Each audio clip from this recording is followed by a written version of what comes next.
Hello and welcome to episode 24 of the Worst Reselling Podcast EVER. And this episode, Leanne, wait a sec, give me 2 seconds. We've got something going on down there.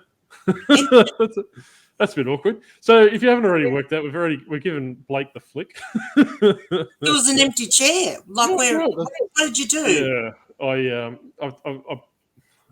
didn't want to go into this a bit later, but we've given him a bit of a performance review on his on the outcome, and he wasn't happy. He's pretty much flipped the dummy and stormed off. So I find that very hard to believe. Yeah, well, I suppose what can you do, Green? But I suppose what I wanted to ask you is that how's your week been? How's Black Friday sales and Cyber Monday so far? Oh, well, I would say average. Like, it's no different to my normal sort of sales. I don't think it did anything super duper different. I've sent out lots of offers. I feel like there was more people on the platform looking, but no one buying. Like, no extra ones buying as such. Yeah, but I did have a good. Speaking of our missing person there, I did have a really good day on Friday because I went to Ballarat and met Blake in person, and we went thrifting together, which was fun. Oh, I thought it was me that sent him over the edge and made him flip his wig. It must have been you visiting. Maybe it was because I made him carry. Well, I didn't make him. He offered. He kept on offering to carry all the books, so he had to keep carrying them all out to the car. Yeah, no. So that's his first mistake. Is actually, agreeing to anything that you want. But So has everything else been going sale wise? You're being plodding along. Look, it's been steady. I'm going to say, but I'm just. It's at a certain level, but I want to get it up to the next sort of level. So I'm sort of pushing to try and get it up there. So I have bought lots and lots and lots of jeans, and on Friday especially, and I have got quite a few here. So my aim is this week's going to be a big push to try and get lots of stuff up on books and toys and jeans and everything up listed, and get a lot of it cross listed to Depop. So how's that all going for you? Yeah, so like we were chatting beforehand, is that Black Friday and Cyber Monday hasn't been spectacular in my neck of the ocean. Like we were talking about, I was quite surprised by that. And I've been watching a couple of YouTube videos over the weekend as well, which we'll talk a bit about later as well. But so, you may have remembered from last week, I spoke about my promoted rate, and it was around about 12.3%, right? And I would have expected, fairly decent sales to come out of Black Friday and all these different things because, just by virtue of promoting that high, very, very abysmal. And I'd be quite curious to see how everyone else performed. Put it down in the comments below if your Black Friday was good or bad or any different. And today, like I said, as well as I actually dropped that promotion rate to 6%. So I'm going to see how that smacks my store around for the next couple of weeks. So because like we were saying before, is that comparing to the data, from the previous month where I was, promoting about, the 4 or 5%, the jump in promotion to 12.3% has been quite negligible. It was quite comparable to the month previously, which wasn't really Q4. So it was quite surprising in what's going on. But that's all for me. But I suppose we better get to the question that everyone's been asking. Have we fired Blake? Well, it kind of looks like we have fired Blake, but I thought everyone was fairly positive. See, you didn't read the fine print, Leanne. What I said is that for every plus votes for Blake, it was negated by. I'll start again. You needed 100 votes for Blake for every vote that I put in. I think that's a little unfair. No. So my beloved John, he voted for me, so that's one for me, and unfortunately we only had I think it was only about 3 or 4 people that wanted Blake to stay, so we didn't really have much. What rot indeed! There was more than that. Oh, that's all that I cared to count. I kind of lost interest when all these people come, flooding in wanting Blake to come back. And I suppose, Granny, they're more concerned that you were leaving. Yeah, well, I'm not. You can't get me out of the chair. I'm not going anywhere. Well, I said that I couldn't get rid of Granny if I wanted to. She's like a barnacle. She's stuck here. But no, exactly. Yeah, so we're looking at adding a third person to the panel just to break it up, and obviously that Beauty and the Beast and someone in between. So obviously that we'll see how we go from that perspective. But without further ado, we've brought in Brad from Two Aussie Thrifters. So, hello, Brad. How are you? Oh, no, it's him again. Can't get rid of me that easy. Oh, damn. Yeah, so I suppose you have to be on a longer probation period. I'm still waiting for all those votes to be counted. Yeah, I didn't read how long the probation period was on the contract. Actually, I probably should have done That's that. exactly right. Yeah, well, I'm still waiting for my free printer that you promised me, but I haven't seen that either yet. So, all these kickbacks that that you put out there for me, but I haven't seen anything yet. So, so how's your previous week been, Blake? Yeah, it's been okay. It's been pretty average, pretty ordinary, to be honest. But it hadn't been too bad. Few good days, few bad days, and lots in between, really. So pretty average, pretty standard. But overall, I'm pretty happy, content. Yeah. More content than I would be working for someone else. Yeah, I was about to say that's always a plus of working for yourself. But I suppose how do you find your sales compared to the last Q4? Is it in comparison? Yeah, nowhere near. It feels like Q4 isn't even here. Compared to last year and the years prior. So it's really hard to obviously compare with all the economical different things going on. But I definitely do think that I kind of sway to the opinion that probably eBay has put a spanner in the works as well. It's not. I'm still leaning towards that idea of people's accounts being put into into streams of A, B, C, D. I mean, I'm just labeling them that for the sake of it, because it kind of just feels like sometimes there's, some people are doing really well, and then other days there's just nothing. So, that makes it really, really hard. Yeah. Jeez, you got some you don't know whether you're going to be. Yeah, someone just came to the door, but you don't know whether you're going to be in that I'm hardly getting anything day, or whether you're going to be in that. Oh, I'm having a good day. Yeah, and that's what we're saying is that over the course of the weekend that I've got a bench level which is pretty half of what it was last Q4, and I kind of think that eBay has put new bench levels in across people because there's a threshold that I can't cross.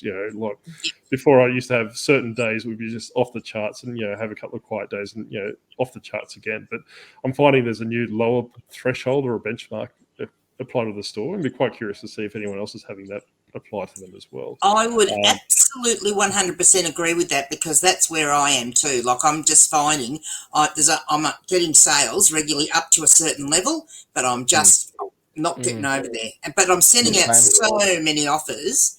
That's one good thing, but it feels like you just can't get over the hump.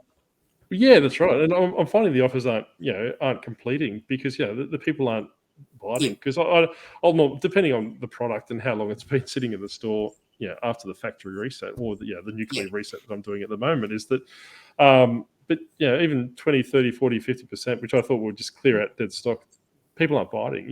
Like I said, it could be because of Black Friday, it could be because of Cyber Monday and all those different things, which to me kind of traditionally lends itself to TVs and big box retailers, where probably people are geared towards that. But like I said, I definitely do think that there's a new benchmark employed by eBay, because I could sell 10 items to get to that point, or like yesterday, I sold one item to that point, and that's the only sale that I had for that day. So it's a little bit skeptical, a bit of a conspiracy theory octopus, but that's what's going on. But I suppose, like, I don't know, like, what have you found that the nuclear reset's helping you, Blake, or is it do you think it's hindering your store? Or yeah, look, initially, yes, it did help. Like I was talking about last week on the podcast, like it was helping a lot. It was doing well, but now it's actually sort of just it's here, or it's neither here nor there really. It's pretty similar to when I wasn't doing any reset at all, if I'm quite honest. So I'll persevere with it for another few days, but after that, I'm probably going to actually go back to just normal. I think just see how that goes, because I think it'll be very interesting to see when I'm sort of the same. Like, if we stop doing it, it'll be interesting to see what happens. Yeah. Because I think that the traffic will bottom out, because obviously we're getting the new listing highs and all those different things. But and what we were talking about before we came live is that I'm quite curious to see if eBay's put something in place to negate people doing these resets. But to me, that's quite quick turnaround, because the amount of coding and all the different things that would go into the back end to the algorithm and all those different things that, and we'll put it this way, like Hayfro resells and all those different things. He's got a lot of views on that video, but that's only 10,000, just hypothetically, 10,000 views.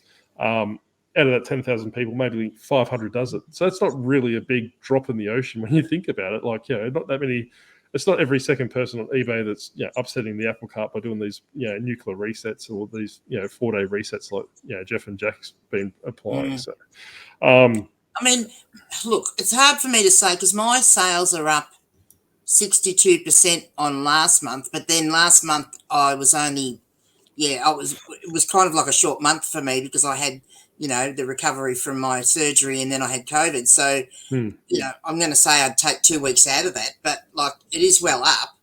Yeah, I probably need to do a comparison on what it was like to what it was before that and see what the difference is. Yeah. Well, I'm looking at my stuff here, comparing it to last week sort of thing. I remember last week my page views were up around that 36% mark. Now they're around 28.2. And then the impressions were in the mid to high 20s, and now they're down, like they're up still, but only 16.1%.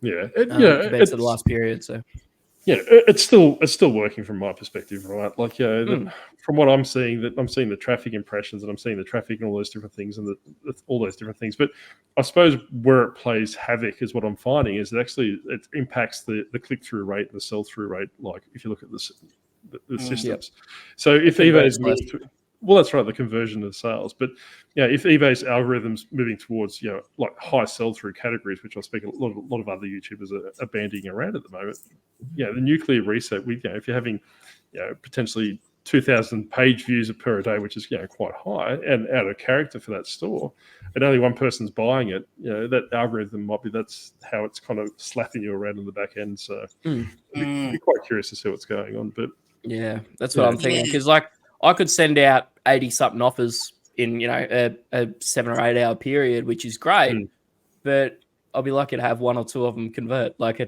they're not converting. So it's telling me that they're sort of like not quality impressions. Similar to when you promote at a higher percentage, it puts your item where it ideally like probably shouldn't be. So I'm sort of wondering if that's actually what it's doing in, just because it's a new listing, they're going to put it everywhere. That's sort of what I'm thinking. And then it's not converting because like people might like it or something, but it's not exactly what they're after. So those offers aren't converting. So that's another sort of thing that I'm kind of thinking could be, because it's the same as, like I said, when you do promote, your impressions go up. When you do the reset, the impressions go up, but it's just not converting like you would sort of expect it to be. So, I mean, I'm definitely still getting more organic sales than I am promoted sales, which is good. And that's, I haven't tinkered with my promotions at all, up or down at all, because like, I guess my thought is, I think my highest one's about 8, and that's for the jeans. But I'm kind of thinking, because the majority of the sales are organic, I'm not paying the promoted fee anyway. So I've just let them sit there as they are for the time being. So we'll see. Yeah, and I suppose that like what I can't remember if we were speaking about before, Blake, or since we came on, but that I'll probably do the nuclear reset for the remainder of the week, just to see if it is that flushed out because of the Black Friday and Cyber Monday and all those different things. Because I'm still selling it. I'm still in comparison. Whilst I say it's down against Q4 last year, right? So I'm still selling quantity product and all those different things. I'm not going to my world domination plans are still on track for all intents and purposes. But what I would suggest though, if you are looking at doing your promoted listings, so hypothetically, if you do want to promote higher at 10% and all those different things, and you find that they're not converting, and you want to bring it down to just say 5% or something along to that, I would recommend doing the nuclear reset after you've brought your promotions back down to that 5%, because I'm pretty sure, and someone in the comments correct me if I'm wrong, unless they've changed this, but that promotion rate sticks to your listings for about a 28-day period after that. So, hypothetically, if Blake came across that listing that I had, and that was a promoted listing, and in 3 weeks' time he decided to buy it, that could potentially have that 10% promoted listing attached to it. But if you end and sell similar, if you do the full reset, which is the end and sell similar, that becomes a new listing. So that doesn't have that sticky 10% attached to it still. So, like I said, if you are playing up and down with your promoted listings, I would strongly suggest that you just do probably the nuclear reset, or reset what you don't want to be paying on the high things. So, because it's quite scary when you see ad fees higher than the variable fees. So yeah. Well, out of my so I've had 13 sales over the weekend, and out of those, only 5 were from promoted. So that's Whereas normally, I mean, my rate used to be, I think from memory, about 76% from promotions. Yeah. In sales. So it's, there's definitely a change there, which I'm quite happy about that because I'm paying less fees. But and it's hard. It's hard to, I suppose, calculate into your equations. If you're in the thrift store or in your op shop and you say, well, this pair of jeans I'm going to pay $1 for, and I'm going to list it for $25. And if you haven't got that stock standard rate, and that's why I was saying that I was just going to take 25% off for the fees, because that 12.3%, it's not necessarily going to be, because it's a dynamic fee, it's not necessarily going to be 12.3%. It might be 8.6% or 7.3% or something lines of that. So, and having promoted, and there's too many variables into it. So I think that, like I said, I'm going to slink it back down to 6% and reevaluate from there just to see where it's at. I'm expecting my store to probably be slapped over the next couple of days for going against Papa eBay. And it does make a difference. Like, I know this morning I got an offer for a cap, and I mean, I have had it for quite a while. So the offer was for only 13, and my cutoff is usually 15, and I thought, oh, is that going to put me under? But because when I do that calculation of working out what I'm willing to accept, that doesn't make an allowance for promoted listings.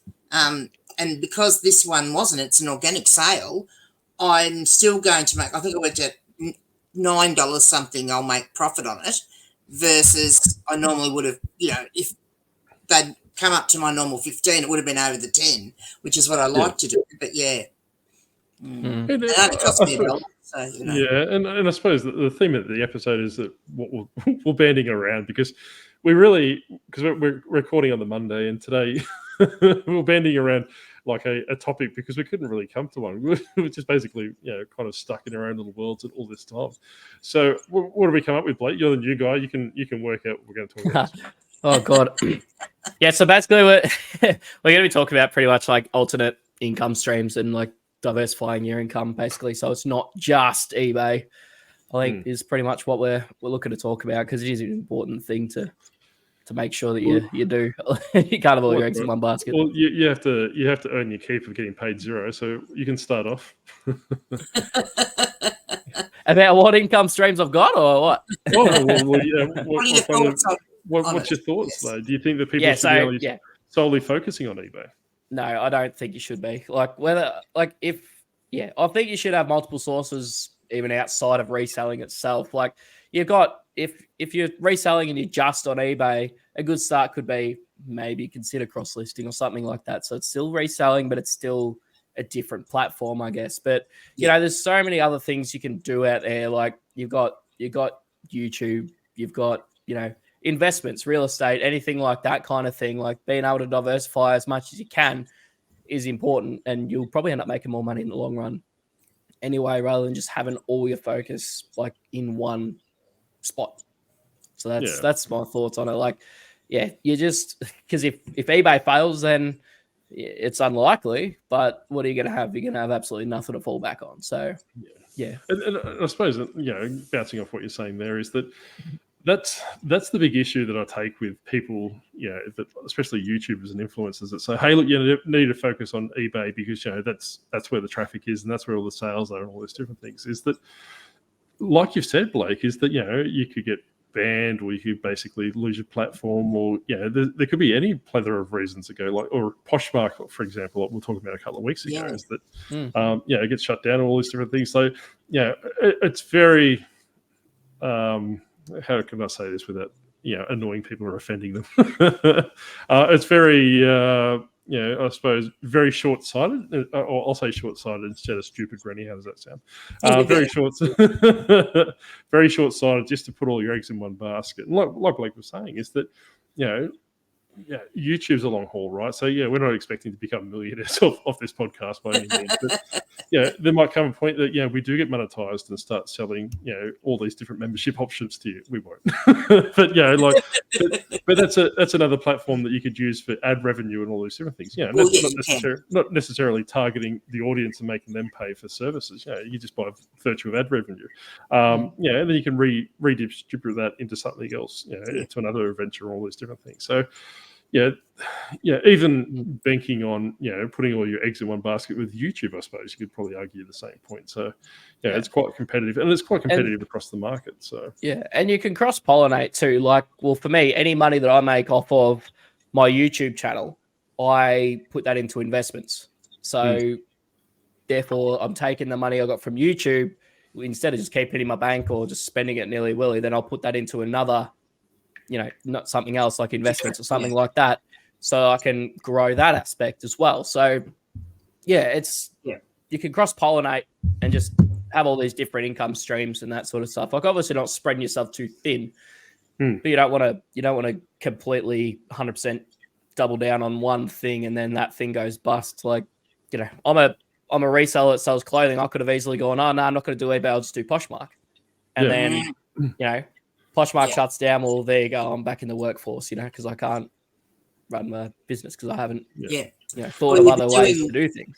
Yeah, you'd be doing Uber Eats or, Well, it's funny you say that because I actually have done that in the past as an additional income stream. Like when I had spare time, instead of sitting around, I did a couple of deliveries and made some extra money. So there's so many extra things you can do that, like, it doesn't hurt to have a different income stream. It's nothing to be ashamed of. It's not like, oh, you can't be a proper reseller because you do something else on top. Like, that's a load of crap as far as I'm concerned. And I find that because, like we've spoken about it before on this channel numerous times, is that, a lot of people romanticize about being a full-time eBayer and all these different things. If you play your cards right, you're done in an hour. If you've got all your, Rocky Top Picker, he basically, does his listings in advance, so they all schedule through the week and all these different things. If you've got shipping out of the way, so realistically, like you're saying, Blake, you can sit around and twiddle your tentacles for the rest of the day.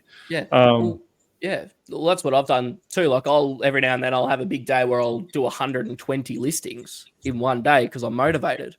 And that frees me up for the next, 3 or 4 days because I've got those scheduled out, so I can do other things or just keep that little bit ahead on the eBay business. But when you've got all that time, you might as well do something else with it. Like, just create a different income source. Yeah. And I think that's where, isn't it? I mean, I think that's one of the things that our international friends are a lot luckier than we are because they've got so many multiple platforms. I mean, and I think the other thing too is they also have the tools that help them with that. So I know, like for us, we've only really got the List Magic. Well, you've still got to remember, if you sell something on Depop, you've got to remember to delete it off eBay and vice versa. But, so I know some of the platforms, from what I've heard them saying, some of the actual cross-listing tools that they use, it will actually do that for them. So you could actually, I mean, because otherwise you would start to get a bit messy, wouldn't it? But, I mean, that would then allow you to then, I think, there's Macari and there's, they've still got Poshmark, they've got Depop, they've got this new, what is it? I was going to say neighbourhood, but that's not, district thing as well. So, they've got so many more options as far as reselling goes. But the other thing I think too we should keep in mind here is there is Facebook Marketplace. I mean, I think it depends on where you live too. I mean, Facebook Marketplace here is pretty hopeless. I mean, I could try and flog some stuff off there. And I do still have some ceramics and things left over that didn't sell, because I'm not doing those anymore and I refuse to do them because I don't want to pack them. And I keep thinking to myself, I must get them out and put them up on Facebook and see if, I can get a little bit for them. I mean, I don't want a lot for them, but just, it'd be good to get them out of the house and get a little bit of money back for them. But I mean, there are, other options. I mean, where I live, I'm limited. Like, I can't go and do Uber Eats, for example, because, there isn't anywhere to do it with. maybe I could invent my own delivery business in Donald. There you go. Oh, I was about to say, you could just do your own Uber Eats, just order your food yourself and go pick it up and get paid to do it. Well, no, I don't know yeah. if that would Well, what work. I was just thinking, because we've got 3 pubs here, right? Hmm. They all do meals. I mean, I could perhaps approach them and say, I'll provide a delivery service for you. There's a thought. Yeah. Well, that's exactly right. These are things, I suppose, that people, they probably need to start considering, right? Like, that I'm not saying that it's all doom and gloom and all these different things, but when I go into, and this is like my little rant of the day, when I go into Facebook, post, because Granny's like sends me on Instagram, she goes like, wake up, get out of the Octo tank and have a look at this Facebook post and all these different things. Is that people are saying that their sales are down. They're looking at stopping store subscriptions and all these different things because they're not seeing what's there. But and there's a lot of yes or no answers. Should I stop my store subscription? Yes, you should, or no, you shouldn't. All these different things. But there's very limited. What's your personal situation kind of thing. Like there's no pulling of the information out of this person. They'll basically give like a very brief background to say, hey, look, I've got I've only had 2 sales in the last week. Well, how many things you got listed? How many, all these different things? You need to look at the different perspectives. Yeah. Is it the time of market? Is it the time of the year for that market? If you're selling ski clothes, and you're not shipping internationally, what do you think you're going to sell? Like kind of thing. To be honest, like, although saying that, I don't think any of my weekend sales are international off the top of my head. But like, I mean, it's nothing for me to get 4 or 5 international sales over a weekend. And some days, like most weekdays, I've probably got 1 or 2. And that's one thing that constantly amazes me when I go in and have a look at other listings, whether I'm doing it for price comping or whether I might be looking to buy something to resell, and is that they haven't got international shipping turned on.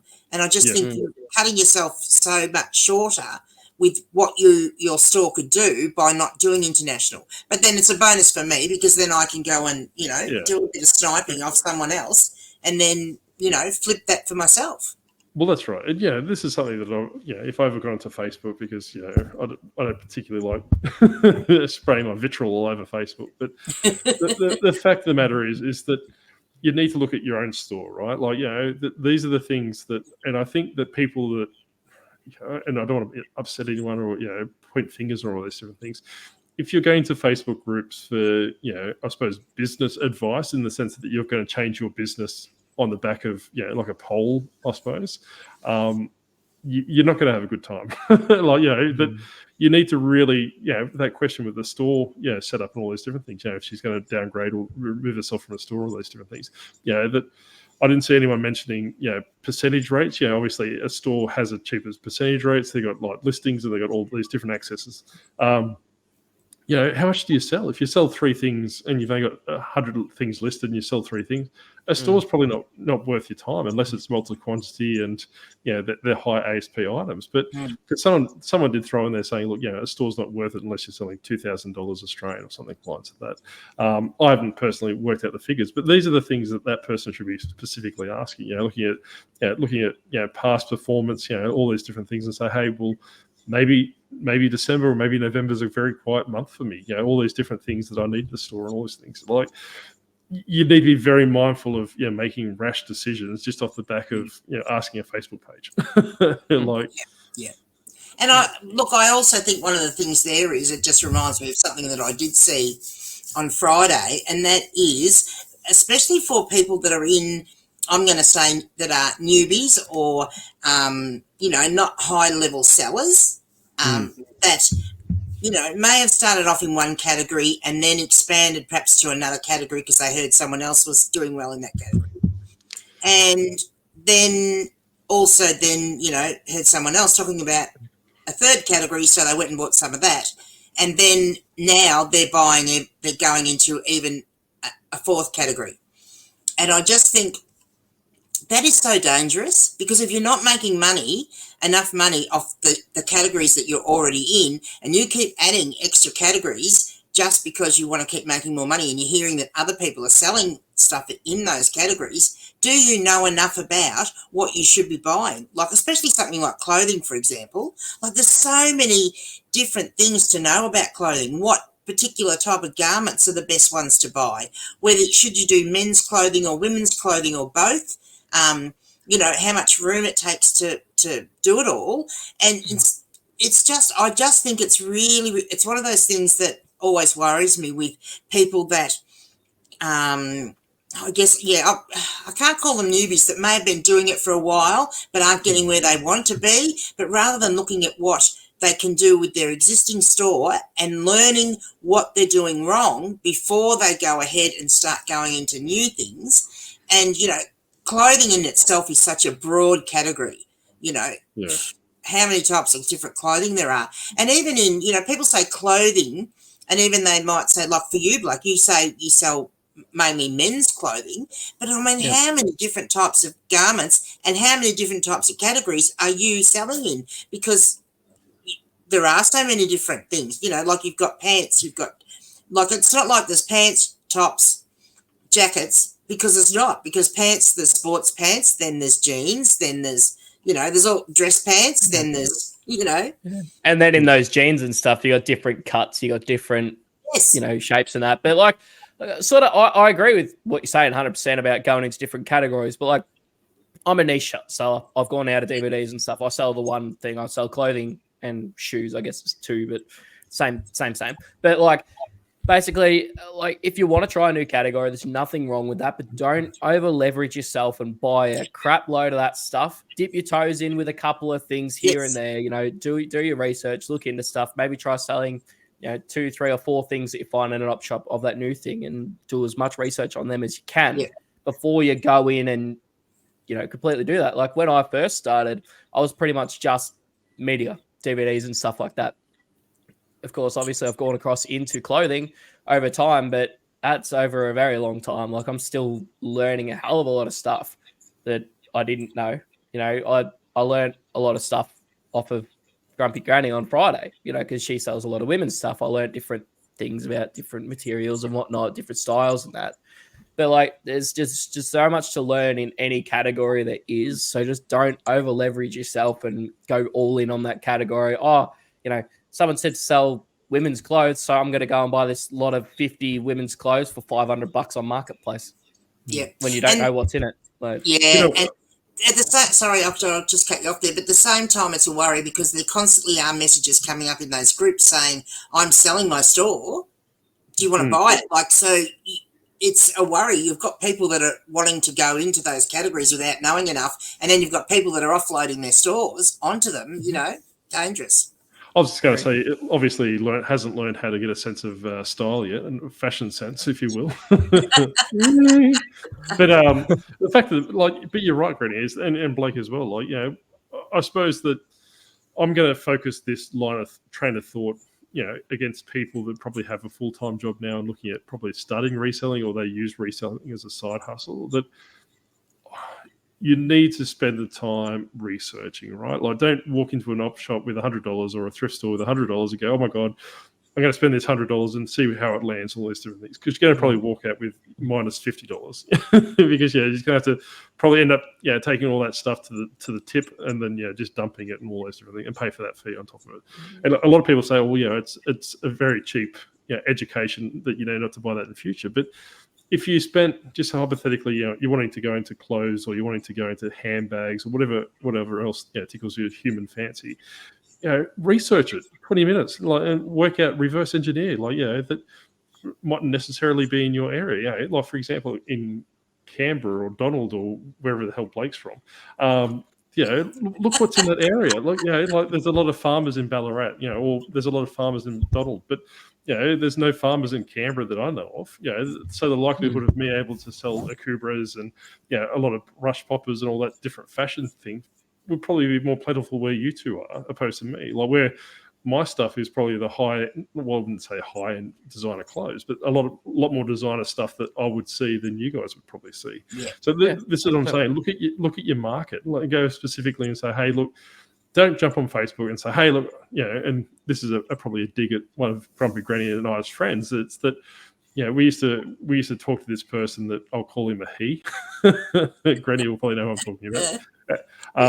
That every time we spoke to him, he would change his the product he was sourcing. So you'd have a chat to him, and 1 week he's doing paper plates, the next week he's doing books, the week after that he's doing fireworks, and I seen a Facebook post the other day that he's selling something else now, and he's asking for opinions about that and all these different things. And I'm kind of thinking to myself, you need to be very careful. And exactly what Blake is saying, you're over leveraging yourself. You need to do that research above and say, hey, well, look, I live in Canberra. There's a lot of public services in Canberra. There's a lot of military in Canberra. So what kind of stuff would that bring to the equation? What can I do? Like, we have the Australian Institute of Sport. We've got a dinosaur museum. We've got an aquarium. We've got a zoo. We've got all these different things that not necessarily are everywhere else.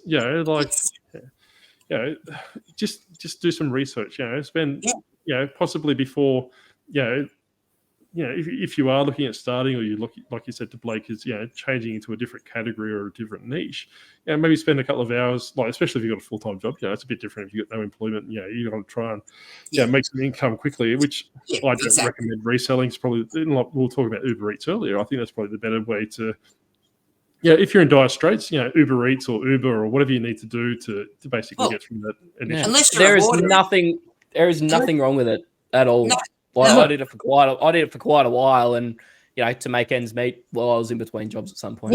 Blake's still doing it now. That's where he went out earlier. Like he just stuck a food delivery just then. But I dipped my toes into it a few weeks ago just because I was bored and I had nothing else to do. I'd gone through my death pile. I was waiting on a delivery, which was coming the next day. I was like, I don't want to sit around all afternoon. I'm going to make some money. So, I didn't need to do it to make ends meet. I'm more than happy with my reselling business, but it can be fun, like in a weird way. I went out and made $100. Like it doesn't. Why not make some extra money? I'd be saying, But the other thing is, it would be a difference if you were a hoarder, though. If you're already a hoarder and you've got a house full of stuff, go and be a reseller. I'd say. Yeah, go sell it. I thought you were going to say hoarding Uber Eats orders, like just have just instead of delivering them all to the people. But no, the thing is, the fact of the matter is, like you said, hoarding all those different things. But I think. Especially those, it's like the reason why I suppose, I'm glad Blake chose this topic is because around January we'll find a lot of YouTubers and a lot of influencers doing, hey, this is how you sell on eBay, and this is how you do this on eBay, and this is how you set your store up for eBay, and all these different things. And there's nothing wrong with those. There's some really good ones, and there's some really shoddy ones that I probably wouldn't watch. How to sell on eBay in 2024. I can see my thumbnail now. Well, we're actually going to title this episode that, Granny. So we'll beat the curve. But the fact of the matter is that that I suppose a lot of these they're more educational episodes, right? So where they'll say, hey, this is how you set up an eBay store. This is all these different things. But a lot of people, I'll keep using the word romanticize, that they jump in and say, oh, this is fantastic. eBay does all these different things. If you're looking, and the likelihood, the one person that watches this episode before they jump into this is how you sell on eBay episode, is that watch back the previous 12 months of videos about what's happening with eBay and all these different things, because you're getting really worked up and going, I could sell the stuff that I got for Christmas that I don't want. I could sell my father-in-law, and I can sell all these different things. But the fact of the matter is that you probably will get that initial couple of sales just to get the ball rolling, get that endorphin hit from eBay, then you'll fall into the same category as everyone else. By March or April, that you probably had enough of selling on eBay, and you're putting a Facebook market ad up saying that you're selling your eBay store, come pick it up, and you're probably worse off than what you started with. Because it depends so much on why you want to do it too. Like in my situation when I first started, I was kind of thrown into it, and it was like pretty much an only option that I had to try and make some money quick. And I did start by selling stuff that I had in the house just to sort of try and catch up on where I was financially. And it was great, and it worked for me. And I guess I'm lucky that I'm one of those people that soaks up information and I learn quickly. And, look, even Friday when I went to Ballarat and Blake and I met in person, and Blake was wonderful and carried all my parcels to the car. She bought too much crap, so the old ladies wouldn't have been happy if I didn't help her. But Blake, now you saw what I bought, right? So when we went into the and we ended up only going to 4, did we? Three. Told. 3. Well, so we didn't go to many places, did we? No, she got sick of me. it wasn't like I went stupid and went around all the racks buying all different things. I concentrated on just pretty much one thing. In clothing, everything I bought was jeans except for one garment. And it was, and that was because I walked into the door and I could see it straight away. I knew what it was and I knew that it would sell well. So I wasn't going to leave it there and sell for a good price. So that was I only bought one thing other than jeans. Yeah, and a lot of it, and then I didn't buy, so I wasn't buying the stuff I can get here readily here because that would have been silly. I bought stuff that I can't get here. I concentrated on brands of jeans that I, don't often find here, but that I was able to find in Ballarat. And so that was really, really good. But that's the other thing too. Like, it wasn't like you just went in and out and stuff like that. But like the things that people might think, you must have only been together for half an hour or an hour to only go to 3 stores. Well, you spent 40, 50 minutes in most stores going through things, researching things, analyzing things to make sure they were good for resale. Yeah. You weren't just running around grabbing every jean off the rack. Yeah. You're spending a good amount of time on each item. Yeah. Which is, and if I hadn't done that, I would have finished up bringing home that skirt.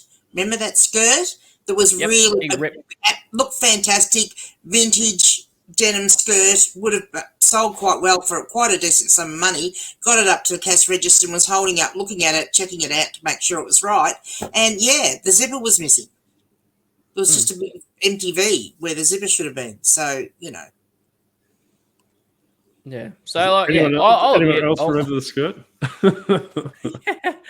Yeah, no. I'll admit I'm one of those ones that I don't race around, but I go in and get out and move on to the next one when I can. But, the men's section's obviously a lot smaller, and I usually do go through the women's section as well, but I didn't want to cut Granny's lunch, so I didn't. But well, it was good because we did, because I was concentrating on women's jeans and you were getting the men's, the men's clothing, it was good because we weren't trying to fight over, stuff. No, but then when I was done, I came and, helped you as your second pair of eyes, pretty much helping you with some stuff as well. So, but just with everything, just take your time. Don't rush. Don't, go and, think you're going to go and grab 50 random things. Everything off the rack because you think, because that was a thing. Like, there are a lot of brands that I didn't know. And I left a lot of them on the rack. Some of them I did bring home because of the quality of the jeans was there. And I think they'll go all right. So I know enough about jeans to know that even if I don't know that brand, I know enough of the other telltale signs. But, you're a person that is just going into that category is not going to know those things. Because I've literally studied jeans as if I went to the jeans university. Yeah. And I was the same with you go. Octo, sorry. No, you're right, mate. I'm going to change the subject, but that's all right. Keep going. I was the same when I first got into clothing. And before I even got any, I spent hours and hours watching different videos about types of clothing. I did God knows how many hours of comps on eBay and research on different styles and cuts. I still do it all the time. Blake, yes? I think he's nodding off. Oh, no, he's falling asleep. I'm awake. All this talk about jeans. Yeah. But I won't ramble on, but the point is just that I spent hours before I even picked up any clothing.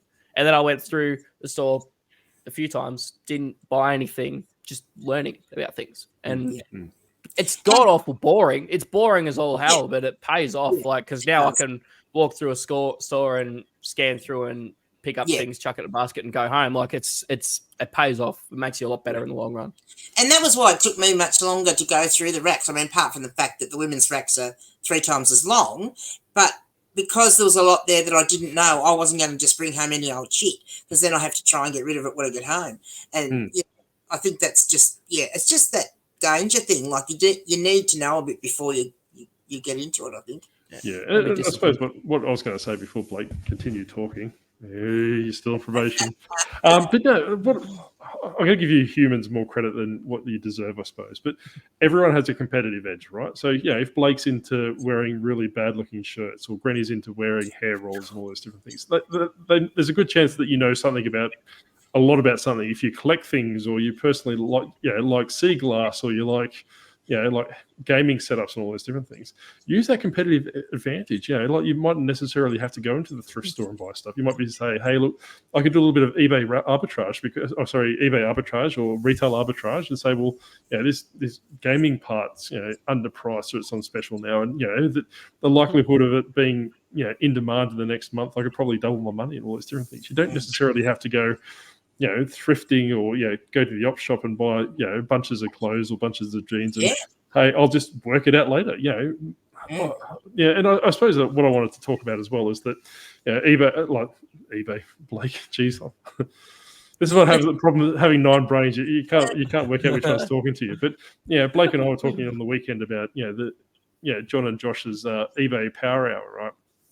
And they're basically talking about sell-through rate and all these different things. Is that and ASP and all these different things. And I would probably say to anyone that's starting, or anyone that's seasoned, or anyone that's probably looking into moving into different niches and all those different things, is that probably focus on the high sell-through rate stuff and the higher ASP stuff. Because, and I wanted to re-listen to the episode this morning. That's probably why I'm a bit out of it at the moment, because I've listened to that episode twice now.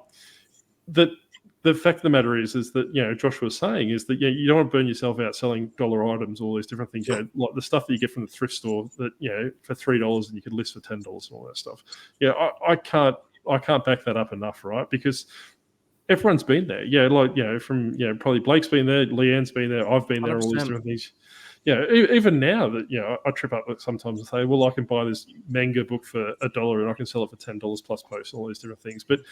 I could easily go online and buy, graphics cards and, or if I knew how to buy them or all those different things and do the research and, potentially flip them for a lot more profit with a lot less effort than having to, if I have to list 15 manga books to get $150, or I could sell potentially 1 or 2 graphics cards and get the same amount of money for, I'm just using graphic cards as a smart, but these are the different things. Yeah.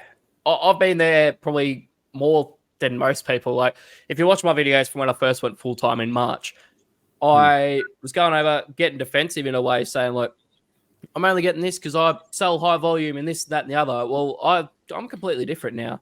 But I haven't admitted it before, but I know within myself that was probably more so me getting worried about going full time, to be honest, and thinking I had to have a shitload. I had to have a 4,000 item store, this, that, and the other to try and, make things work. And I only had 600 at the time. I was panic mode, and like, I've said it before, I probably did go full time before I should have, but obviously made it work and stuff in the end. But like desperation can be a bad thing, and don't let it you don't have to have a massive 5,000 item store to make a full time. Like I'm comfortably sitting at, I think it was 1,000 last week, but it's just under 900 now at my stall. But I'm still making a comfortable full-time living on that.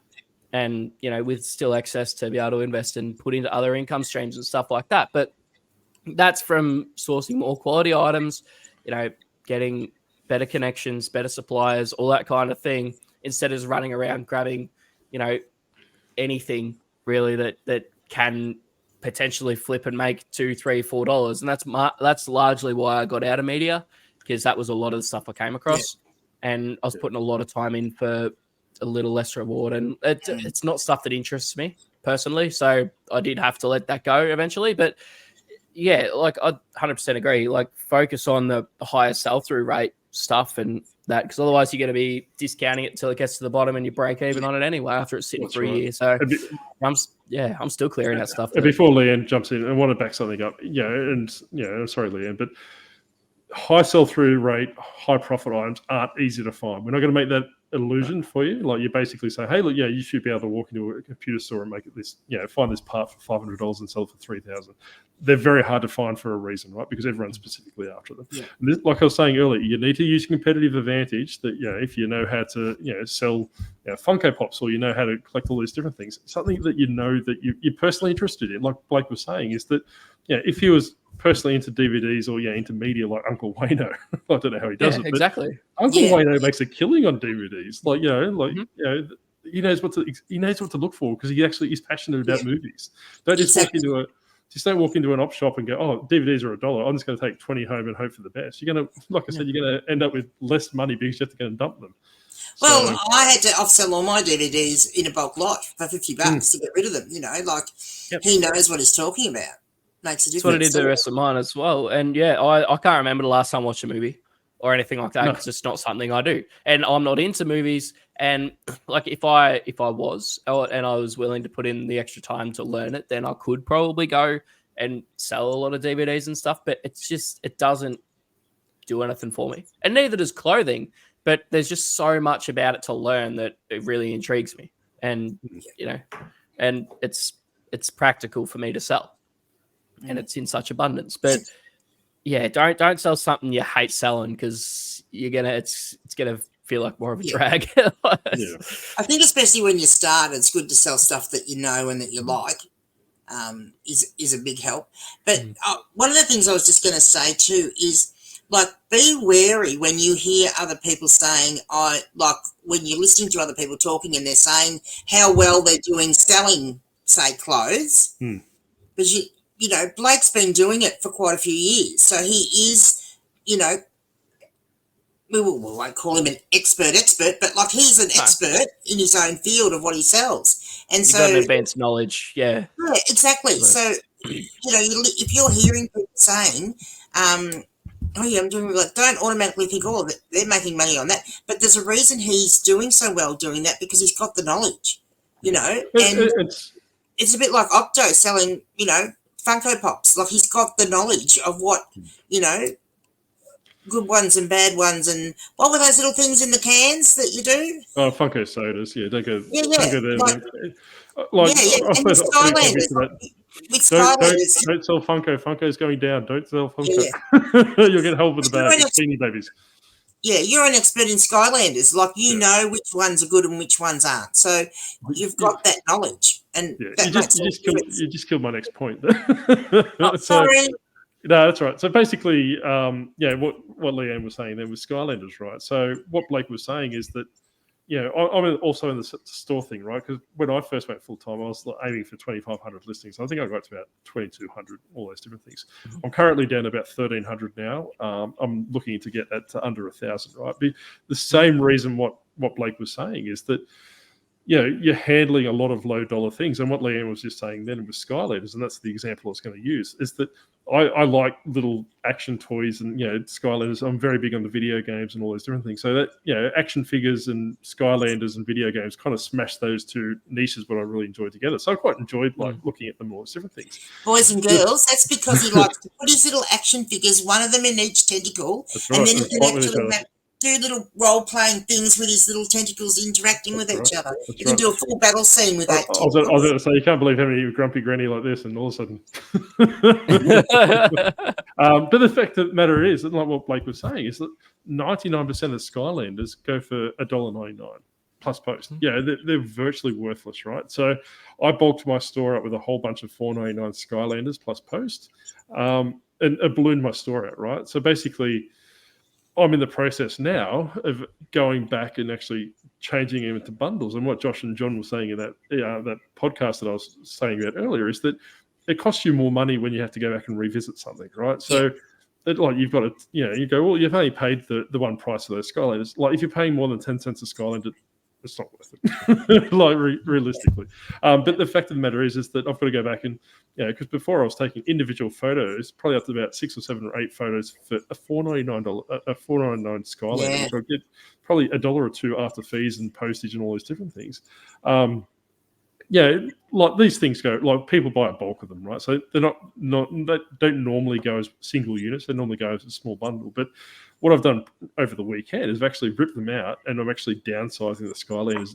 Instead of making individual listings for individual Skylanders, I'm putting them into bulks and, into bulk lots of, 5 and 10 characters because, if a kid's getting into Skylanders or if someone wants to get back into Skylanders and all these different things, that they're probably going to be more attuned to saying, hey, look, I want to buy a bulk of 5 or 10, 15, 20 characters and all those different things. And it gives me that opportunity to move because half my garage looks like Skylands. There's so many bloody Skylanders running around in there. But like I said, that I know, like Granny was saying, I know the category back to front. I know exactly what to look for and all those different things. But the way that you come across with Skylanders is that normally the mum or dad selling their collection for their kids, and one or two out of that collection's worth big money, and you can't really cherry pick because you need to take the good with the bad. And like I was saying, you need to, probably, in future I'll be doing this as well if I do pick up Skylanders, is just selling them straight into bulk lots, because I want to get out of this mentality where, that I need to have a big store. eBay is going to reward me if I've got 2,000 items in my store, which I'm finding it's the opposite now. Yeah, and that's something that's really changed since I started. I mean, that's, just over 18 months ago, but that thinking of going, like back when I started, and this is only recently that it's become more, well, it's better manageable if you have a smaller store, whereas before it was always keep listing, so you can have a $5,000 store or a 3,000 item store. I said dollar before, but I meant item. Yeah. And I'm in that position myself because I just kept doing that. So I'm at about 2,300 now. I've come down from 2,700. I'm same thing. As I get the chance to, I'm either bundling stuff together, delisting it and bundling it together and making something new, or I'm trying to sort of not list too much more to make it grow in size, but get the better quality stuff in there. Yeah, and there's something really nice about having a smaller store. Like it feels less overwhelming and stuff. And I was talking to Granny about it in the car the other day. I was quite surprised about it the other day. I was looking into it, and between eBay and Depop, my store as a whole over the last 90 days actually has over 100% sell-through rate on the entire store. So it's less than 900 now, but I've sold over 1,000 between the two. So that's really nice to know, because it's showing that I'm picking up the better stuff. And I think it is definitely important there's nothing wrong with having a bigger store. I still want to grow my store. I still want it to be bigger than it is, but it's nice having that smaller store. Boys and girls, when they're talking about sell-through rate like that and how his store has sold 100% sell-through rate, that's over 90 days, just so that you're aware. I thought she was going to plug one of her videos. Yep, I thought I was coming there, yeah. Just go over to the Grumpy Granny channel. I did a video on this the other day. Don't worry, we'll give you a sell out of the week. That's a given, isn't it, really? We'll give you a sell out of the week segment in a minute. But no, what Blake was saying is that, I suppose if you go into a large shopping centre, right, you've got Louis Vuitton and you've got all those high-end stores. If you press your tentacles against the window and have a look in like this, you'll probably only see there's got about 10 or 15 things in the store. They don't have 3,000 items in there, because that succinct and that smaller version of that store, it gives it value and all these different things. So, you probably want to give your store that value where they're coming from, is that that have that higher ASP stuff the stuff that sells through very quickly. You don't want to have that garbage $1 or $2 items, or those $4.99 Skylanders that you've got 20 copies of because it came with the game as it is. So you probably want to kind of manicure your store where it's, especially if you're, like you said, you're building into niches and all these different things, where you want to kind of have the best product available and all these different things. And if you don't know where to find it, search for it. Don't go on to Facebook pages or reselling pages or Reddit and all these different things. I find you all hanging out in and hiding in.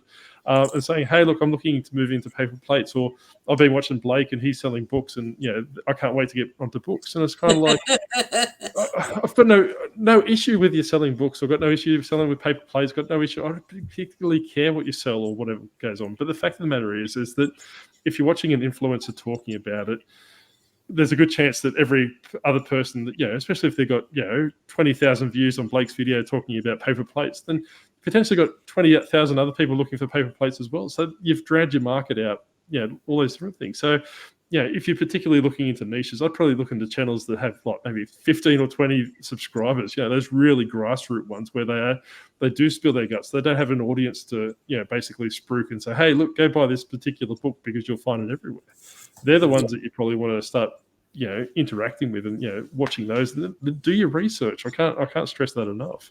Nah, it's a great example you used about the Louis Vuitton and that sort of stuff, like having the little amount, like a small curated store with all the valuable stuff. Because anything on the other hand, you got places like Kmart and Walmart, they've got thousands of items. And they're all And look, crap. look at the profit margin. Look at the profit margin. Yeah. Like Walmart, Yeah, they're probably making 30 cents a night or something. Yeah, 1%. exactly. Yeah, Louis Vuitton has little kids in salt mines making it for 30 cents and selling it for $3,000. Like what would you want to be? Would you want to be the Walmart dictator? Or would you want to be the Louis Vuitton dictator? I know what I'd want to be. Well, I used the example the other day, right? Okay, and I'll do it again. He's got tentacles. Right, so we've got 2 pens. We've got 2 pens, right? They're identical in every way, right? So to list these 2 pens separately on eBay is going to take exactly the same time and exactly the same effort. Correct? Yep.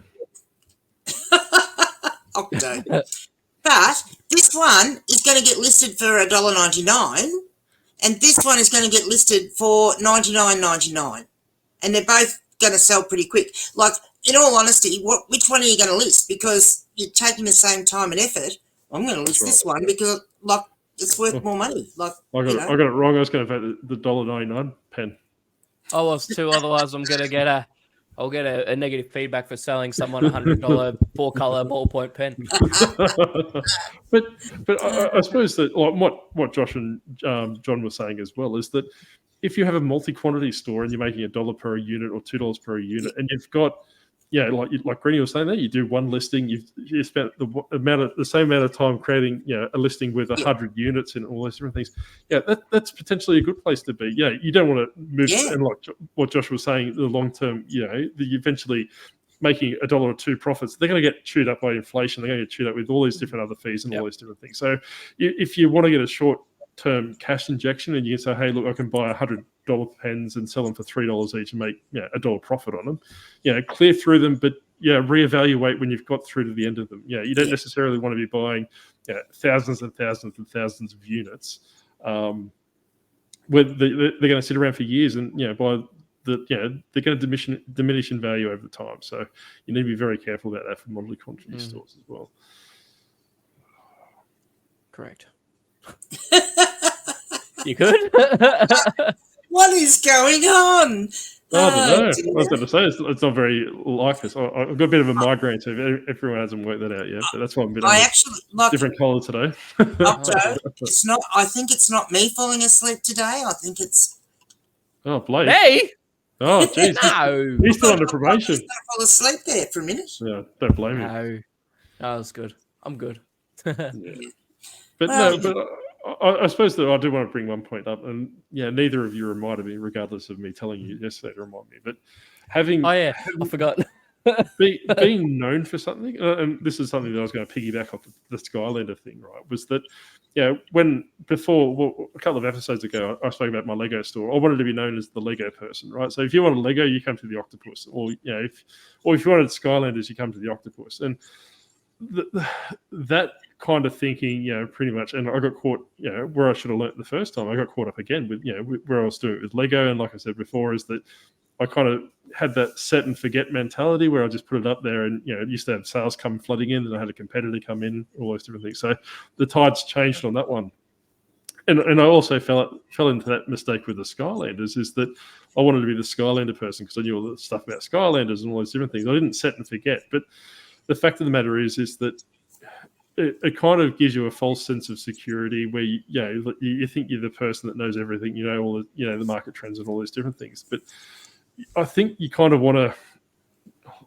I don't think you want to attribute a name to yourself. You don't want to be like the toy man or the Thomas the Tank Engine person or the hair roller lady or something. Kind of all these different things, because on eBay people aren't specifically going to your store, right? They don't particularly care if you're the Skylander man or you're the denim jeans lady or whatever it is. From that perspective, is that you want to look for things that you need to be agile and you need to be fluent with what you're selling. It's like what I was saying with Skylanders, that 18 months ago in the pandemic, I couldn't keep a hold of them. They're flying out the door left, right, and centre. Now, like I was saying, but now it's only like 1 or 2% of Skylanders are actually worth your time and money.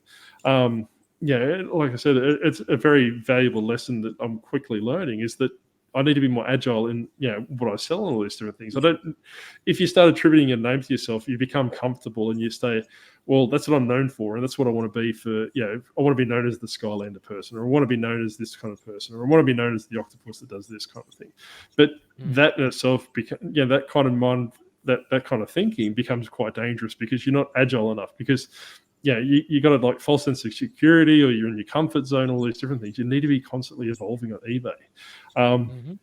Because, like you said, that, like what Blake was saying earlier, you have to have different revenue streams, because if you just, if you want to be the eBay person, like that in itself has got, dangers attributed to it. So always be, constantly looking at that next step. Don't just, I suppose, go, well, hey, I'm going to go full time at eBay next April, and I'm going to do all these different things. Like, look at, reassess on a monthly basis, because the amount of times I see people say, well, look, next August is when I'm going, when I'm going full time, all those different things. But start looking, what can you do now? Do you need to look at it on a monthly basis, look at it on a fortnightly basis, look at it on a weekly basis, and say, how am I still tracking for that goal, or is that goal needs to change? Like I said, if I've done all this research and say, hey, look, everyone's eBay stores have gone dead, or a majority have gone dead on YouTube, and we could say that's a wide section for the community. Maybe going full time on eBay is no longer a viable option. Maybe I should be focusing on Mercari. Maybe I should be focusing on Depop. Maybe I should be focusing on something entirely. Maybe even if you don't like your job and you want to go full time, study and find something you do want to do. You might want to go mow lawns or something along the lines of that. So you don't necessarily have to. Yeah, and I that's will another say thing. Yep, sorry. I will say too that one of the things I have found, and that is disturbing, is how many people that are, especially beginner sellers on eBay and probably on other platforms when they're doing reselling, actually don't keep track of how much money they're making. And it happens all the time. Like, you can't just assume that, I think I'm making $10 off that item, because I bet anything you're not. That's right. And these are the things, like I said, that you'll find at the start of the year that, these new how to sell on eBay, and, it'd be like pretty people, handsome people with big smiles on their faces and all these different things, and say, hey, look how fantastic this is. I can't smile, so you have to put up with my frowny face. But, these are the things, this is how much I made in the last 12 months on eBay, or this is what's going on, all these different things, is that you're the product. You need to understand this. That they're probably making, these videos are probably fly through the roof, where they're probably making a couple of grand just on that video. Selling the dream, I suppose, for lack of a better term, without any recourse. Because, like I said, that when we said previously, is that people are, these influence, I suppose, are saying, hey, look, let's join eBay, do all these different things, follow my model, do all these different things. Then 3 months later, they're making a video how they're buying out that store. Or Leanne reached out to me and sold me a store. Is that, that to me, that's that's really, I'm not saying that they're the reason for that, but they can be partially be attributed to saying, hey, well, look, if that person's jumped on board because of that reason you sold them that dream at the start, then they're financially worse off now, and then you're taking advantage of that situation. Yeah. It's just how business works. Because they bought what you wanted them to buy, so they've got the stuff that you want. Yeah. That's right. Like you say, it is selling the dream. Like, eBay's bloody hard. Reselling is bloody hard. And, like, I could have easily fallen into that trap too. I'm just lucky the person that I saw that jogged my interest in it was Judder. And he's very, diver flipper. He's very straightforward, very, is how it is, not saying it's like the easiest job on earth. You can make thousands of dollars just selling these DVDs or something like that. Like, it's not like that. It's very hard, and it's a long road. It takes a lot to learn. I don't think I think it's one of those things that, yes, it can be glamorous, like Grumpy Granny and, all that sort of stuff. But it's not. Honestly, it's not. And you aspire to be like the people that you might see. Like, there's probably people that watch that think, I want to be like Grumpy Granny and sell old books. And that's fine if you really do want to sell old books. But, it's not. It's hard work. Yeah, I think to bring it back full circle, what we were talking about earlier is that you need to look at what's available to you. That there's no use saying, well, look, Donald, I'm going to assume is a very old country town with an older population and a farming population, which have probably antique books passed through the generation, and it gets to someone who's like, I don't really care about great grandpa's book. I'm just going to donate it. That's what's probably abundance in Donald, where Granny comes from. But if you're coming to Canberra or to Sydney, where it's quite a young population and quite a transient population, or there's a high rate of immigration and all these different people, so people coming to Australia for the first time, the likelihood of their products, they're not going to have vintage books that's been handed down through generations. That you're going to be spending, and Judder and I have spoken about this before, and Blake and I have spoken about this before, is that spending time on the ground in thrift stores, especially when you're established, there's nothing wrong with it at the start to learn the products and what's available to you, right? You're wasting time. You're better off having that stock come to you. You need to have a competitive advantage.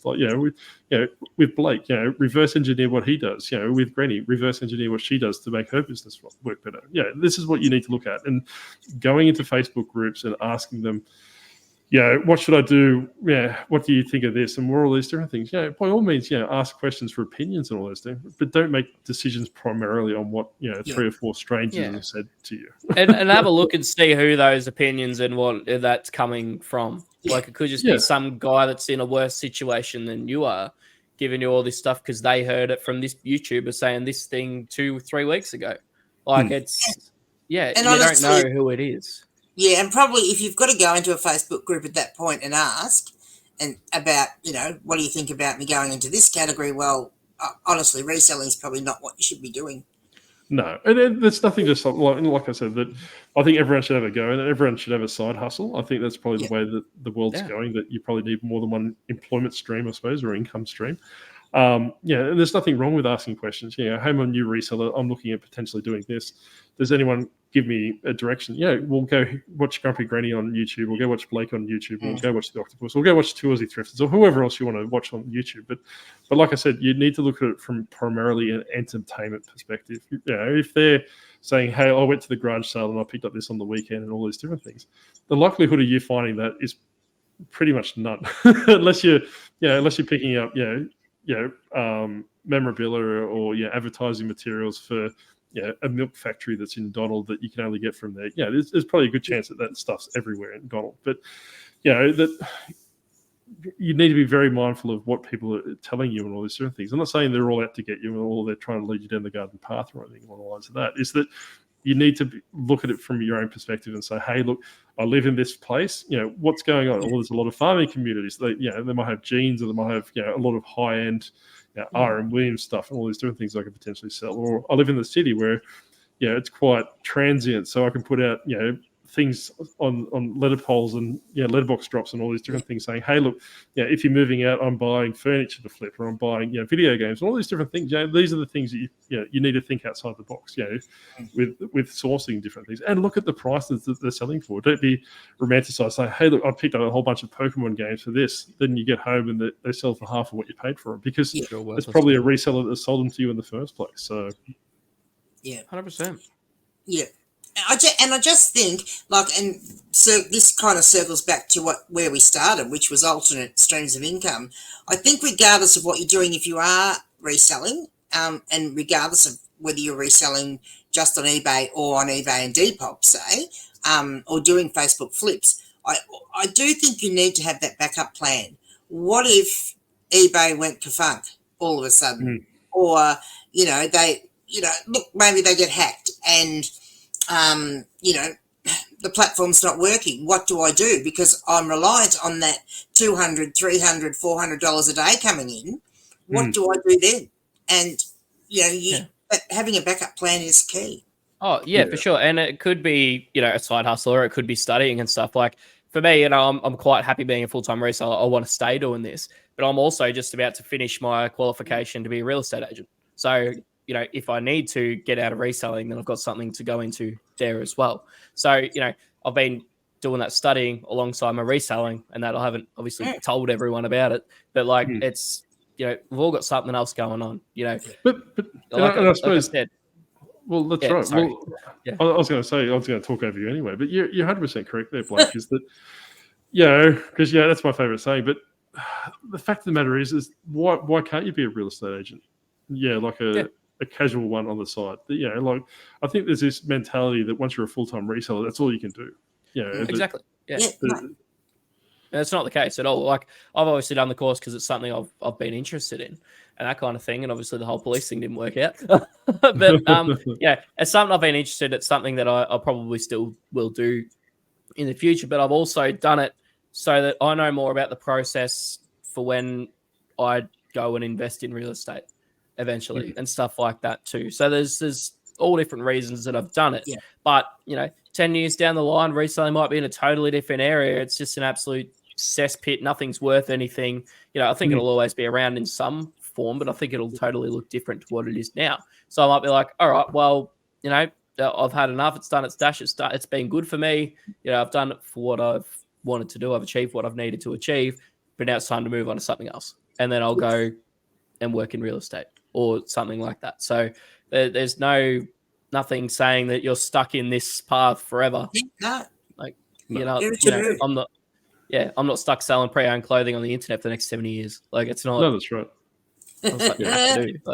Well, the thing, I like the fact of it, and what Blake was saying earlier is that if you can reinvest a portion of your payout into an alternative endeavor, that either if that's education or get your real estate license, or basically buying a lawn care business or whatever you want to do from that, you don't necessarily just regurgitate all the funds back into your business, because eventually it's going to happen. Like you're going to get to the point where you kind of implode. You go, these jeans are no longer in fashion. I've got 50,000 pairs of jeans that I can't sell now because no one wants them. So where you could have redirected some of that funds into shares or a side project or something. 100%. And I'm probably very mindful of that. I'm sort of very mindful of that mindset because, let's face it, I'm old. So I've only got a limited span of years. Like, I can't say that I'm going to be selling on eBay in 15 years' time, because I probably won't be, or even in 10 years' time I may not be. So I know that I've only got a limited, time span to do it. So full steam ahead and get into it and get out of it what I can in that space of time. I think that it's not so much, relegated to old people, Granny. Is that I think it should be everyone having that mindset. Because a lot of people do. You hear, that I hear a lot of YouTubers, with 100,000 subscribers go, "Oh, I love doing reselling. I'm going to do it for the next 100 years." You're kind of like, well, A, that's boring, and B, you might as well be punching out as much as you can right now. Have that mentality. Like, if I was Blake's age, I'd have that mentality. And he does like that, where you say, "Well, I don't have the next 50 years to achieve my goals. I need to get what I need to get out of the next 5 years." Even if you do it in 12-month blocks or 2-year blocks or 3-year blocks or 5-year blocks or whatever you need to do, and say, "Hey, look, time's not on my side," because that I need it. There's no use saying, "Well, I've got 3 years or 5 years or 15 years of selling. I'll just take it easy this year and do all those different things." Go hammer and tong, get what you can, because eBay mightn't exist next year. Exactly. Tomorrow's not guaranteed. Yeah, and think long term, and don't be delusional. Like, for me, obviously, I didn't get into the police purely because I was colorblind and they won't accept the glasses and stuff. What's to say in 5, 8, 10 years time there's going to be a surgery that comes out that can do that'll fix your color blindness? Well, you bet I'll get that surgery and I'll go and be a cop, because it's what I wanted to do. So it doesn't mean that I was yeah, true. Yeah, doesn't mean that I'm a failed reseller or anything like that. It's just I'm sure that for most of us, we didn't, from when we were young, we dreamed of being a reseller. I love it. I wouldn't trade it for the world, but that's exactly what I want. But if I did get the chance to be Elton John, then I will. Yeah, that's right. Yeah. Oh my God, you're a lot more orange than I realized. And we were talking about that. We were talking about that on Friday, weren't we, Blake? That there's, it's a lifestyle choice, that we decided. Once we decided we were going to be doing that full time, each of us for different reasons, but it's a lifestyle choice, and we have, I guess, gone away from going into an employment where we could have made a lot more money. To actually be doing this, because this is what we want to do, and it gives us a lifestyle that we want. So exactly. Sorry, go mate. Yeah, you go. That's what I was talking to. Just remember whose show it is. Okay. I was talking to Granny about it in the car or whatever. I gave up a very good job. I was on just under $100,000 a year. I can tell you I'm making less than that in profit now, but I love it because I'm not tied to a shitty boss. To me, that's, I know it sounds cliche, but that's what it was for me. and it's freed up everything for me. So that's why I did it. It's not because it's the best financial decision in the world. No, that's right. And I suppose I'm going along that lines is that that where I suppose a lot of people attribute full-time reselling to shitty bosses and all these different things like that. My goals are quite fluid, right? Like I would go back to full-time employment just so that I could use that that eBay money so I can invest into something else. There's nothing stopping. Like I said, that tomorrow I might turn around and say, hey, well, look, I'll just be a corporate octopus for 12 months, gets a whole lot of cash, and whatever I sell on eBay, I'll redirect that into little merchandise Funko Pop of octopuses. Oh something like that. It boggles my mind, the thought of you being in the corporate world and being a boss to people, those poor people. Oh, they love it. I could whip 8 people at once. I'm the prime person. But I kind of think that's against occupational health and safety. Well, they call it occupational, Granny, like for a reason. But the fact of the matter is, like I said, that I'm not chained to being a full-time reseller, or I'm not chained to being this person or this octopus and all these different things. Because like I said, and it goes back to what I was saying before, is that if you have that way of thinking, you need to be fluid. Like what can you do? Like Blake was saying, like Uber Eats, he could sit on his butt for for 6 hours playing video games, or he could get off his ass and make $200 that he could redirect into something else, and potentially buy another pallet of clothes to come back and resell later on. But like I said, I'm if the right opportunity came along, I'd go back to full-time employment. Then, like I said, redirect all that eBay funds that I'm still doing on the side. Even if it's 12 months, 3 months, 6 months, whatever it is, then redirect that into a side project I'm currently working on, because it's a hell of a lot easier if I know that if I'm working 9 to 5, covering my bills, whatever I make on top of the the profit from eBay perspective, because like I said that. I still do the thrifting of the op shop to a degree, but a lot of my stuff comes to me. I don't need to be home. I don't need to be sitting at home doing nothing. Like, I'd rather be occupied getting money in different perspectives. And that's not to say full-time employment. That could be different side hustles or Uber Eats and all those different things. And like I said, redirecting that money into something else. So I think a lot of people just need to probably look at their own personal circumstances. Yeah, I think that's probably part of the reason why a lot of people that you see on YouTube, especially that do reselling, and a lot of people that we know have ADHD, including me, because I can't sit still. I can sit still if I'm doing something, but I can't just sit and relax and watch TV, because if even when I was younger, if I was watching TV, I had to be doing something with my hands as well. Like, so I was knitting, or I was crocheting, or sewing, or doing something. Like, and like I said, there's nothing wrong with having business plans. There's nothing wrong with having dreams and aspirations and all these different things. And if you want to be a full-time reseller, or more power to you. There's nothing. We're not talking about those, but I suppose that you need to and we've spoken about this numerous times, almost like going broken record at this stage, is that you need to look at your own personal circumstances. Don't be suckered in by influences. And that goes for Granny, Blake, and I as well. We're not different. That's to that. exactly because, right. We talked about the nuclear reset. It works for us. And a lot of people have jumped on the nuclear reset thing. That wasn't our intention. We're not saying, hey, you need to drop everything and do it now. That it's good that it's working. Sharing our experiences, doing it. That's what it comes down to, is that we're not here to sell you products. We're not here to sell you Discords. We're not here to sell you timeshares or anything along the lines of that. We're just basically saying, hey, look, this is what we're experimenting with, or this works for us, or this doesn't work for us. That's not to say that you need to go out and do the same thing. It might work for you, it might not work for you. We're just having a conversation. We're just having a weekly chat where you might be at work at a corporate job, listening in the background and listening to us, or you might be doing listings or packaging or all those different things. We're just trying to, I suppose, have a bit of a weekly chat on what we're experiencing in our businesses and all those different things, and how that affects us, and what we're seeing out of it for those different things. So it just gives you some food for thought, opposed to actually telling you, hey, drop everything and end your cycle, end your listings now, kind of thing. So exactly.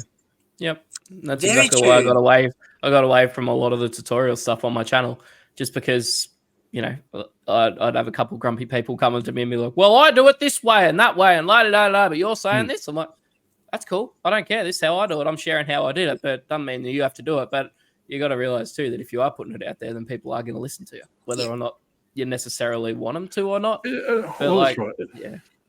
And I got onto that pretty quick. Like I very early on started saying, I'm showing you what I'm doing. I'm not saying you have to do that, that this is the right way of doing it. I'm showing you how I do it. And if you choose to do that the same way, great. If you don't. Yeah. And one thing I don't want it to be is that we're preaching or we're very preachy and all those different things, or telling you what you need to do, or that, our way is the best way and all those different things. Yeah. Like there's that many infinite ways. I didn't even know about the Hayfro self reset or the nuclear reset 4 weeks ago. It was only we only stumbled across it, and Blake spoke about the nuclear reset and all these different things.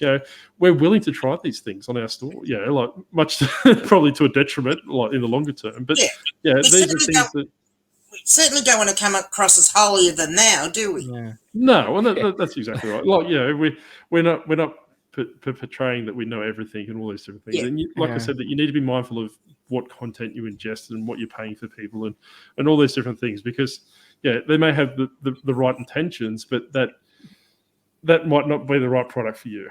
I suppose that's my perspective on the thing. But I don't know. Anything else for you, Blake, before we go? Because we've been dribbling for an hour and 24 minutes and 43 seconds.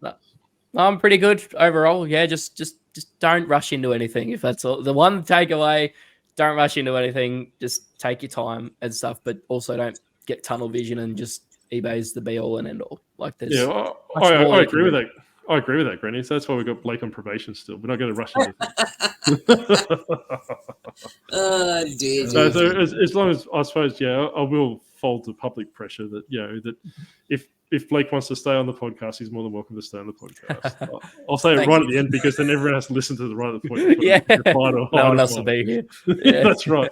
Yeah, so for the 3% of people that are still here. and look, for that 3%, please, I would really like it if you would go across, and I did my most recent, which I think is number 18 nugget, if you watch that anyway. Ashton Short 64 on YouTube. He's helping me get to 1,000 subs before Octo, and he's making some fantastic little videos.